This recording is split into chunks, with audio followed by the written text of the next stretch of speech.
Goeiemorgen, dis Dinsdagoggend 14 Mei 2024 en ek groet julle oude gewoonte hier vanaf die Groot Rivier. En gister het ek met julle gepraat rondom die hele kwessie van Oekraïne-Rusland situasie en hoe die sogenaamde vredesberaad sonder die teenwoordigheid van Rusland gaan lei tot verdere misleiding van mense, die misleiding van die Weste. Toch is dit die realiteite op die grond wat nou die mense laat regop sit.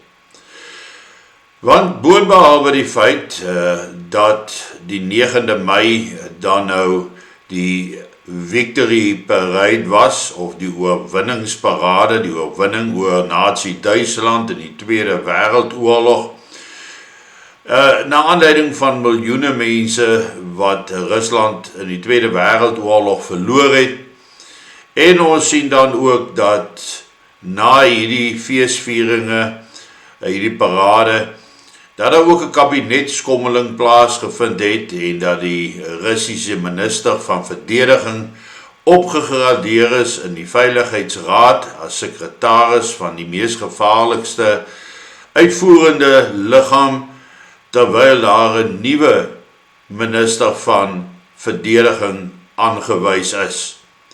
En op die 10de, die oggend, 5 uur, die aanval in die Kharkov omgewing vanaf Belgorod en aan die Sumy areas en die rasseskrede waarmee die Russe vorentoe beweeg en letterlik alle weerstand voor hulle wegvee.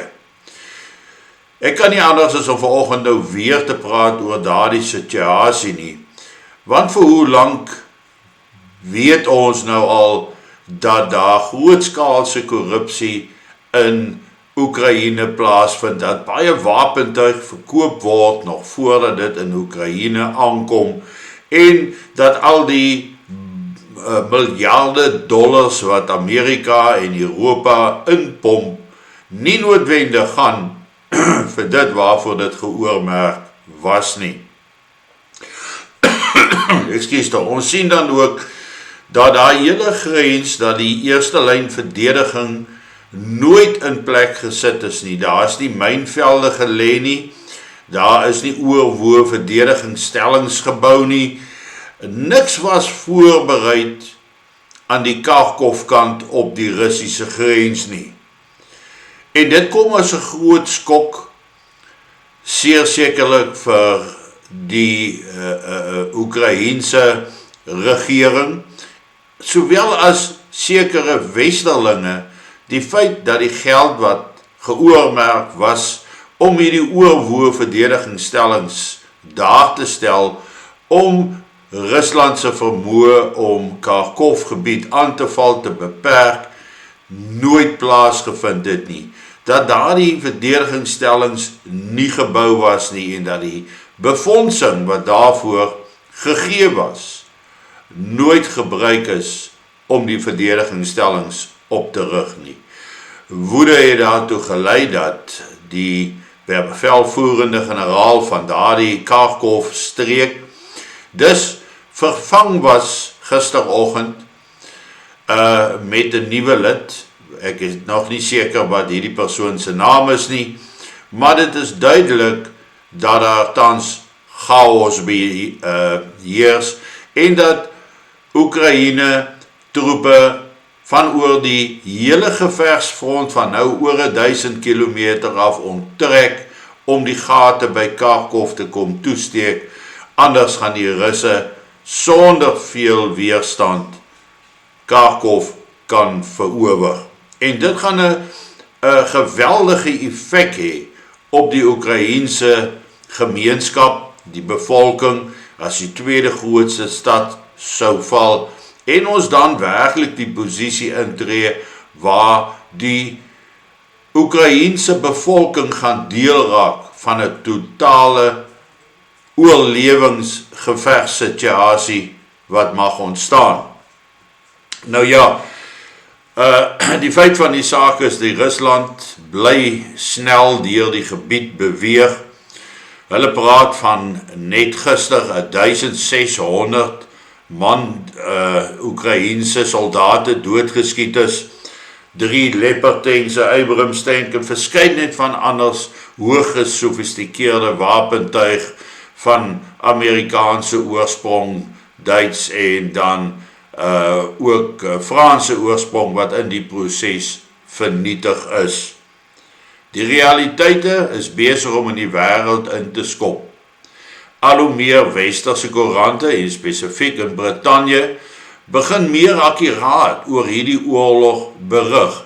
En dis asof daar skielike besef beginne tuisvat dat die dinge inderdaad nie goed lyk vir Oekraïne nie. En dat die ondenkbare, die feit dat Duitsland hierdie oorlog in Oekraïne gaan wen, stadig maar seker deursyfer. En ek onthou dan onmiddellik die woorde van Boris Johnson, waar hy gesê het dat as Oekraïne moet val, sal dit die einde beteken van die westerse oorheersing in die wêreld. So hier sit ons met 'n baie belangrike situasie. Ons sit met mense wat moet wen om die res van Europa te beskerm, maar hulle is besig om te verloor en die vraag is, wat gaan die Weste daaromtrent doen?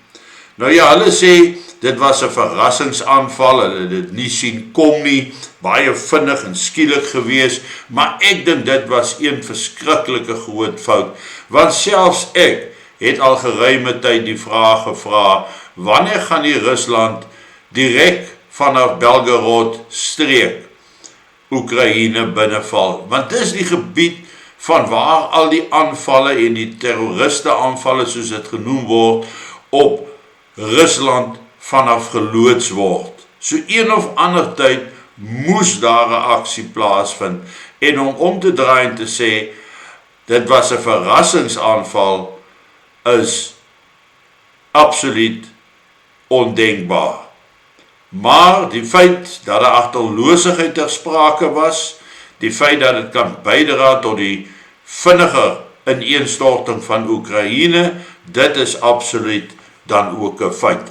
As ons kyk na die hoeveelheid Oekraïne se troepe wat oorgee, na die eerste paar mortierbomme wat geval het, en die Russe die loopgrawe nader, sien jy toenemend beeldmateriaal waar die Oekraïense soldate net eenvoudig oorgee, omdat daar by hulle omtrent geen vertroue meer in die leierskap oor is nie, geen vertroue oor is in hulle onmiddellike bevelvoerders nie, en hulle besef dat die oorlog verlore is.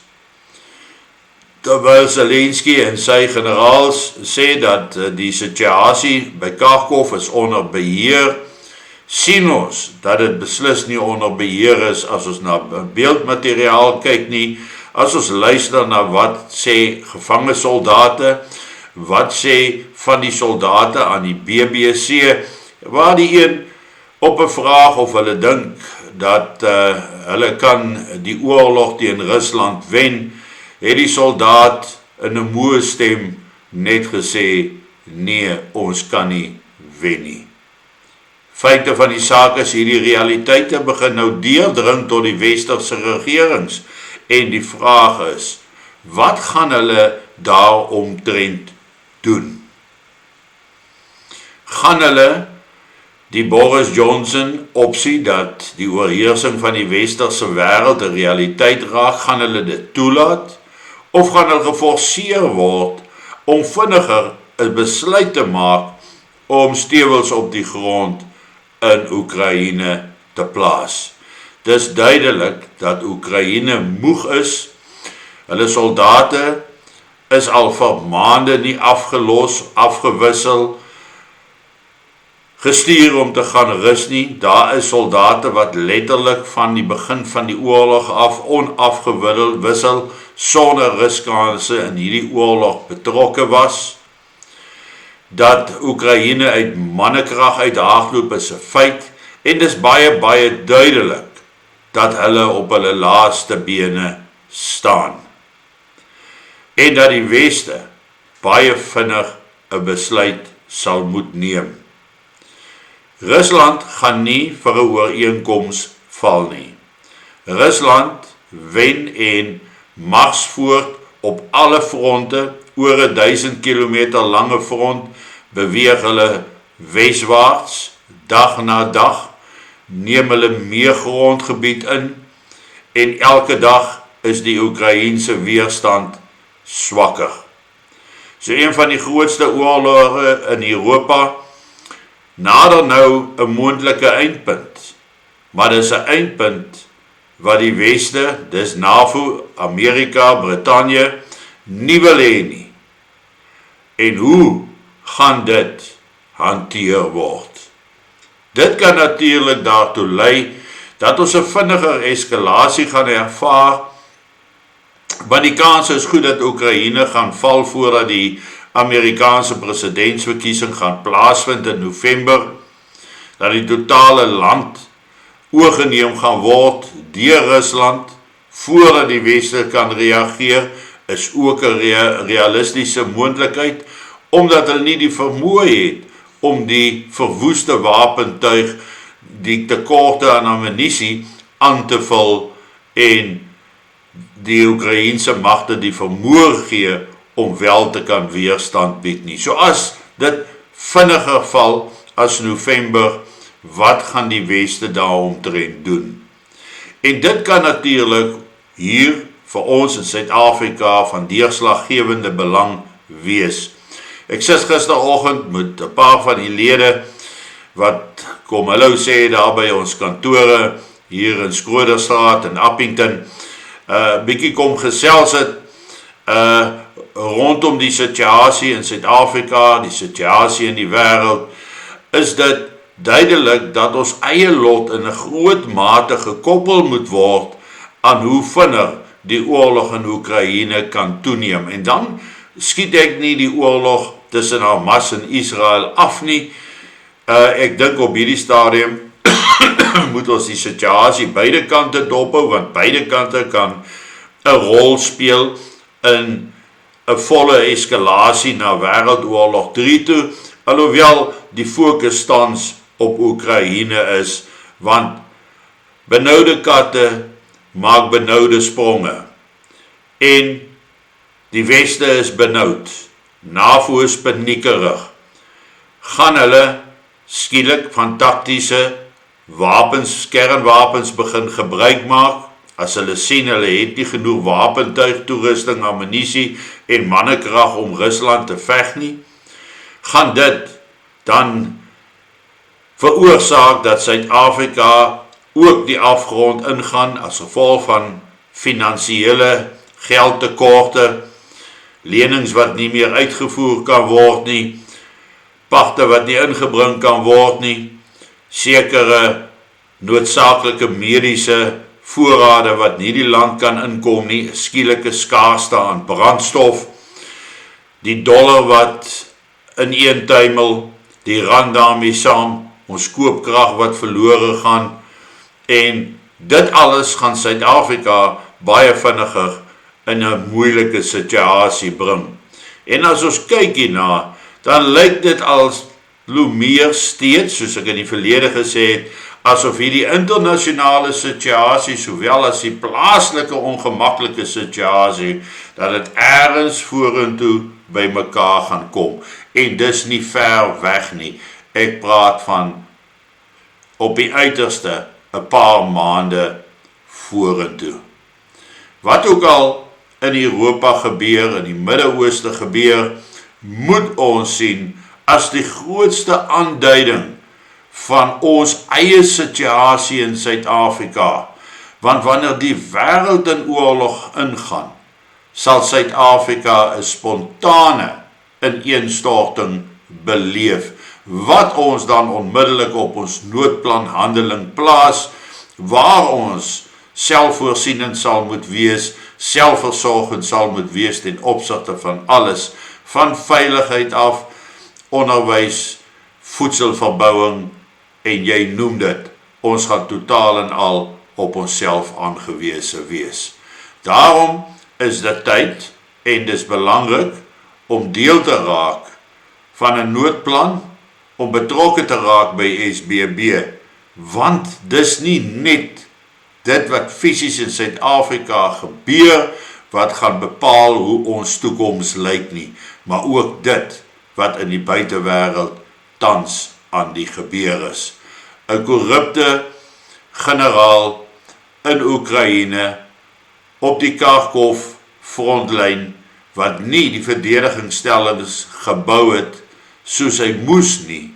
Die geld is weg en dit kan lei dat selfs Suid-Afrika direk skade gaan kry as gevolg van daardie korrupsie. Geniet vanoggend jou kondensmelk koffie en onthou ek praat donderdag aand juis oor hierdie dinge in die interaktiewe gesprekke waar ons 'n bietjie dieper gaan delf en ek gaan hierdie keer net met die lede praat wat aangesluit het, want daar is sekere sensitiewe gedeeltes waaroor ons ook gaan gesels. So lekker dag, mooi loop en ek praat môreoggend weer met julle.